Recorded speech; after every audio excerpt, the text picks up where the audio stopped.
અમદાવાદમાં ચાંદખેડામાં એએમટીએસ બસ અને એક્સયુવી કારનો અકસ્માત થયો હતો। પૂરપાટ ઝડપે આવતી એક્સયુવી કાર બસમાં ઘૂસી ગઈ હતી। આ અકસ્માતમાં કાર ચાલકનું મોત થયું છે। અન્ય એક વ્યક્તિને ગંભીર ઈજાઓ પહોંચી છે। એક્સયુવી કાર ચાલકની બેદરકારીથી અકસ્માત સર્જાયો હોવાનું અનુમાન છે। ગાડીમાંથી 2 દારૂની બોટલ પણ મળી આવી હોવાની પ્રાથમિક માહિતી સામે આવી છે। ટ્રાફિક પોલીસે આ મામલે વધુ તપાસ હાથ ધરી છે। તો ડ્રિંક એન્ડ ડ્રાઈવનો કેસ અમદાવાદ શહેરમાંથી અમદાવાદના ચાંદખેડા વિસ્તારમાં એએમટીએસ બસ અને એક્સયુવી કાર વચ્ચે ગમખ્વાર અકસ્માત સર્જાયો હતો। અહીંયા જોઈ શકાય છે કે કારનો કચ્ચર ઘાણ વળી ગયો છે। અકસ્માતના કારણે પૂરપાટ ઝડપે આવતી એક્સયુવી કાર બસમાં ઘૂસી ગઈ હતી। અકસ્માતમાં કાર ચાલકનું મૃત્યુ નિપજ્યું છે। અન્ય એક વ્યક્તિ ગંભીર રીતે ઈજાગ્રસ્ત થયો છે, જેને સારવાર માટે તાત્કાલિક હોસ્પિટલમાં ખસેડવામાં આવ્યો છે। તો એક્સયુવી કાર ચાલકની બેદરકારીથી આ અકસ્માત સર્જાયો હોવાનું અનુમાન છે। ત્યારે ગાડીમાંથી 2 દારૂની બોટલ પણ મળી આવી હોવાની પ્રાથમિક માહિતી સામે આવી રહી છે। ગુજરાતમાં એક તરફ દારૂબંધી છે, ત્યારે અવારનવાર ગાડીઓમાંથી દારૂની બોટલો મળી આવે છે, જે તપાસનો વિષય છે। ટ્રાફિક પોલીસે આ મામલે વધુ તપાસ હાથ ધરી છે। ડ્રાઈવરે દારૂ પીને ગાડી ચલાવી હતી કે કેમ તે મુદ્દે પણ તપાસ કરવામાં આવશે। તો અમદાવાદના ચાંદખેડાનો આ બનાવ છે। એએમટીએસ બસ અને એક્સયુવી કાર વચ્ચે અકસ્માત થયો હતો।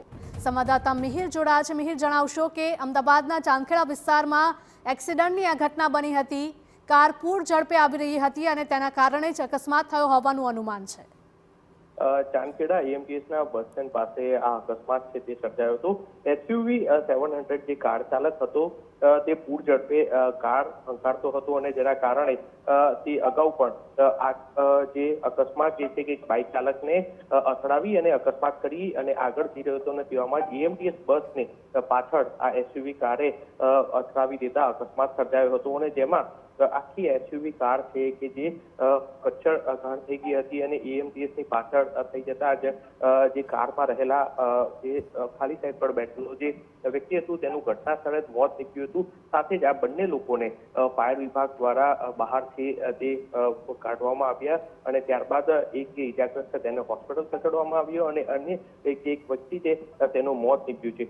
જો કે ગાડીમાંથી દારૂની બોટલ મળી હોવાનું પણ પ્રાથમિક માહિતી છે તે સામે આવી છે, પરંતુ ગાડી પૂર ઝડપે ચલાવતા હોવાના કારણે તેને અકસ્માત સર્જ્યો અને લોકોનું કહેવું છે કે જે આ અકસ્માત છે કે જે કરનાર એ નશામાં તેને આ ગાડી ચલાવતો હોવાનું પણ સ્થાનિકો કહી રહ્યા છે। કારણ કે જે આ કાર ચાલક છે તે ચાંદખેડાથી આવતો હતો તે સમયે જ 1 થી 2 વાહન ચાલકોને પણ અકસ્માત કરી અને આગળ જઈ રહ્યો હતો અને 100 મીટરના અંતરે જ તેને આ એએમટીએસ બસને જે ટક્કર મારતાની સાથે તે પાછળના ભાગે ઘૂસી ગયો અને ત્યારબાદ તેને આ અકસ્માત સર્જાયો। હાલ અકસ્માતમાં એક વ્યક્તિનું મોત અને અન્ય એક જે વ્યક્તિ છે જે કાર ચાલક છે ખુદ તે ગંભીર રીતના ઈજાગ્રસ્ત છે, તેને હોસ્પિટલ ખસેડવામાં આવ્યું છે। ટ્રાફિક પોલીસ દ્વારા પણ તપાસ જે છે તે શરૂ કરી છે। સાથે જ જે સીસીટીવીના આધારે પણ ટ્રાફિક પોલીસ હાલ તપાસ હાથ ધરી રહી છે। સાથે જે આ કાર ચાલક છે તે અગાઉ પણ આ રીતના અકસ્માત કર્યો હોવાનું પોલીસને માહિતી છે સામે આવી છે। એટલે આ કાર ચાલક દારૂના નશામાં આ રીતનું અકસ્માત કર્યો છે કે કેમ તે દિશામાં હાલ વધુ તપાસ હાથ ધરી।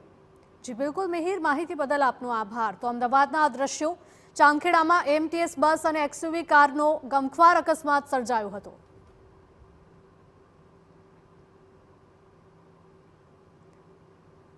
હાલમાં સીસીટીવી દ્રશ્યો પણ સામે આવી રહ્યા છે કે આ અકસ્માત સર્જાયો તે પહેલા પણ આ કાર ચાલકે એક બાઇક ચાલકને અડફેટે લીધો હતો। તેથી આ કાર ચાલક છે તે એક અકસ્માત સર્જીને આવ્યો હતો અને આગળ જઈને તેનો બીજો અકસ્માત થયો હતો, જેમાં તેણે પોતાનો જ જીવ ખોયો છે। અકસ્માતમાં કાર ચાલકનું મૃત્યુ થયું છે અને એક વ્યક્તિને ગંભીર ઈજાઓ થઈ છે। એક્સયુવી કાર ચાલકની બેદરકારીથી અકસ્માત સર્જાયો હોવાનું અનુમાન છે।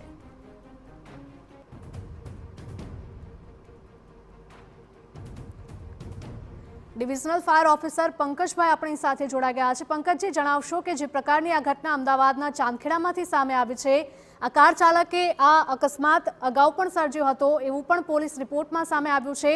આ સાથે જ આ અકસ્માત સર્જાયો એ પહેલા પણ એક બાઇક ચાલકને અડફેટે લીધો હોવાનું સામે આવ્યું છે। કાર ચાલકના અગાઉ કોઈ એક્સિડન્ટ કરેલો છે કે નહીં એ અમને ફાયર સર્વિસને ખબર નથી, પણ ફાયર સર્વિસને જ્યારે કોલ આપવામાં આવ્યો ત્યારે આ XUV 700 કાર જે છે એ AMTS ની 401 નંબરની બસના પાછળના ભાગે એક્સિડન્ટ થયેલ હતો, જેની અંદર લેફ્ટ સાઈડમાં જે બેઠેલો માણસ હતો એ બહુ ખરાબ રીતે ફસાયેલ હતો, જેને ફાયર સર્વિસે હાઇડ્રોલિક ઇક્વિપમેન્ટ્સની મદદથી બહાર કાઢી અને હોસ્પિટલ મોકલી આપેલ છે. જી બિલકુલ. આ મામલે બસના ડ્રાઈવરનું કોઈ નિવેદન સામે આવ્યું છે કે કેમ? ના, બસના ડ્રાઈવરને ઇનિશિયલ સ્ટેજમાં એ પોલીસ દ્વારા ડિટેન કરવામાં આવ્યો હશે અને એને પોલીસ સુધી પહોંચાડી દેવામાં આવ્યો હશે, કારણ કે સ્થળ પર પબ્લિકના ટોળા પણ ખૂબ જ હતા, એટલે કદાચ બની શકે કે એને પોલીસ સ્ટેશન પહોંચાડી દેવાનું. એટલે બસના ડ્રાઈવરનું કોઈ સ્ટેટમેન્ટ અમારી પાસે નથી. જી બિલકુલ. પંકજજી, આપ અમારી સાથે જોડાયા તે બદલ આપનો આભાર. તો અમદાવાદના ચાંદખેડામાં AMTS બસ અને XUV કારનો ગમખ્વાર અકસ્માત સર્જાયો હતો. પૂરપાટ ઝડપે આવતી XUV કાર બસમાં ઘૂસી ગઈ હતી. આ અકસ્માતમાં કાર ચાલકનું મૃત્યુ થયું છે. અન્ય એક વ્યક્તિ કે જે બાજુની સીટ પર બેઠો હતો કારમાં, તેને પણ ગંભીર ઈજાઓ પહોંચી છે. ભારે જહેમત બાદ ફાયર વિભાગના અધિકારીઓ દ્વારા હાઇડ્રોલિક સિસ્ટમથી તેને બહાર કાઢીને તાત્કાલિક હોસ્પિટલમાં દાખલ કરવામાં આવ્યો છે. તેની સારવાર હાલ ચાલી રહી છે. XUV કાર ચાલકની ગંભીર બેદરકારીથી અકસ્માત સર્જાયો હોવાનું અનુમાન છે. તો આ જે અકસ્માત થયો તેની પહેલાના એટલે આગળના રોડના પણ CCTV ફૂટેજ સામે આવ્યા છે. આ કાર ચાલકે અન્ય એક બાઇક સવાર યુવકને પણ અડફેટે લીધો હતો. ગાડીમાંથી 2 દારૂની બોટલ પણ મળી આવી હોવાનો પ્રાથમિક રિપોર્ટમાં ખુલાસો થયો છે. ટ્રાફિક પોલીસે આ મામલે વધુ તપાસ હાથ ધરી છે. શું ડ્રાઈવરે ગાડી ડ્રાઈવ કરતા સમયે દારૂ પીધો હતો કે કેમ તે મુદ્દે પણ તપાસ કરવામાં આવશે. અમદાવાદમાં ચાંદખેડાનો આ અકસ્માત સામે આવ્યો છે. AMTS બસ અને XUV કાર વચ્ચે ગમખ્વાર અકસ્માત થયો હતો. પૂરપાટ ઝડપે આવતી XUV કાર બસમાં અચાનક ઘૂસી ગઈ હતી. અકસ્માતમાં કાર ચાલક યુવકનું ઘટના સ્થળે જ મૃત્યુ નિપજ્યું છે, જ્યારે બાજુમાં બેઠેલા વ્યક્તિને ગંભીર ઈજાઓ પહોંચી હતી. બાજુમાં બેઠેલો વ્યક્તિ એવી રીતે ફસાઈ ગયો હતો કે તે બહાર નીકળી શકતો નહોતો, પરંતુ તાત્કાલિક ફાયરના જવાનો ત્યાં આવ્યા અને હાઇડ્રોલિક સિસ્ટમથી તેને બહાર કાઢવામાં આવ્યો હતો અને ગંભીર રીતે ઇજાગ્રસ્ત થયેલા તે વ્યક્તિને તાત્કાલિક હોસ્પિટલમાં સારવાર માટે ખસેડવામાં આવ્યો. XUV કાર ચાલકની બેદરકારીના કારણે અકસ્માત સર્જાયો હોવાનું અનુમાન છે. અકસ્માત જ્યારે થયો ત્યારે આસપાસમાંથી લોકો દોડી આવ્યા હતા અને ટોળે-ટોળા પણ જોવા મળ્યા હતા. ગાડીમાંથી 2 દારૂની બોટલ મળી આવતા અનેક સવાલો ઊભા થયા છે. આ કાર ચાલક કોણ હતો? તેણે અગાઉ કોઈ અકસ્માત સર્જ્યા હતા કે કેમ તે મુદ્દે પણ તપાસ કરવામાં આવી રહી છે. ટ્રાફિક પોલીસે આ મામલે વધુ તપાસ શરૂ કરી છે. તો અમદાવાદનો આ બનાવ છે. ચાંદખેડા વિસ્તારમાં AMTS બસ અને XUV કાર વચ્ચે ભયંકર અકસ્માત થયો હતો. પૂરપાટ ઝડપે આવતી XUV કાર બસમાં ઘૂસી ગઈ હતી.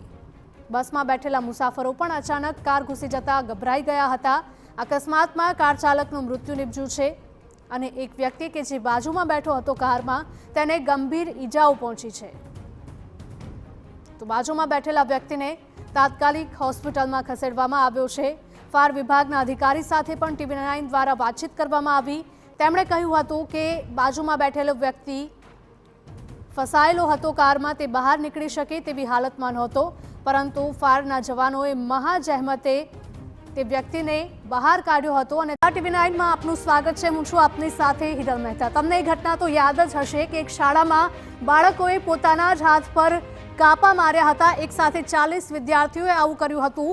અને હવે વધુ એક ઘટના સામે આવી છે બનાસકાંઠાના ડીસામાંથી. અમરેલીના મુંજિયાસર બાદ બનાસકાંઠાના ડીસામાં પણ ચિંતાજનક ઘટના સામે આવી છે. રાજપુર પ્રાથમિક શાળાના વિદ્યાર્થીઓના હાથ પર કાપા જોવા મળ્યા. આ સમગ્ર મામલે એક પરિવાર દ્વારા જિલ્લા શિક્ષણ વિભાગને જાણ કરાઈ છે. જિલ્લા શિક્ષણાધિકારીની સૂચનાથી સમગ્ર મામલે તપાસનો ધમધમાટ શરૂ કરી દેવાયો છે. શિક્ષણ વિભાગ અને બાળ સુરક્ષા વિભાગ દ્વારા બાળકોનું કાઉન્સેલિંગ કરાયું. વિદ્યાર્થીઓએ રમતમાં શરત પર કાપા માર્યા હોવાનું DPOએ નિવેદન આપ્યું છે. તો મોબાઈલ ઓનલાઈન ગેમ હિંસક પ્રવૃત્તિથી દૂર રહેવા બાળકોને સમજાવવામાં આવ્યા. ઓનલાઈન ગેમિંગના ચક્કરમાં તો આ ઘટના નથી બનીને તે મુદ્દે પણ તપાસ કરવામાં આવી રહી છે. ઓનલાઈન ગેમિંગની આશંકાએ ડીસા રૂરલ પોલીસ પણ તપાસમાં જોડાઈ છે. સંવાદદાતા અતુલ જોડાયા છે. અતુલ, જણાવશો કે હવે બીજી જ એવી ઘટના ડીસામાંથી પણ સામે આવી છે. વિદ્યાર્થીઓના હાથ પર કાપા જોવા મળ્યા. ચોક્કસ અમરેલી બાદ બીજી જે બનાસકાંઠામાં ઘટના સામે આવી છે કે જે ડીસાની રાજપુર પ્રાથમિક શાળાના જે 5 થી 6 જેટલા વિદ્યાર્થીઓ છે તેમની હાથ પર કાપા જોવા મળ્યા હતા. જો કે આ વિદ્યાર્થી ઘરે ગયો હતો ને ત્યારબાદ તેના વાલીએ છે એ શાળામાં આ પ્રકારની ફરિયાદ કરી હતી અને તે બાદ જિલ્લા શિક્ષણ અધિકારીએ આ જે હાથ પર કાપાને લઈને તપાસના આદેશ આપ્યા હતા. જો કે તેમાં બાળ સુરક્ષા વિભાગ અને શિક્ષણ વિભાગ જોડાયું હતું, વિદ્યાર્થીઓને કાઉન્સેલિંગ કર્યું હતું અને આ ઘટના ખરેખર ચિંતાજનક છે, જેને લઈને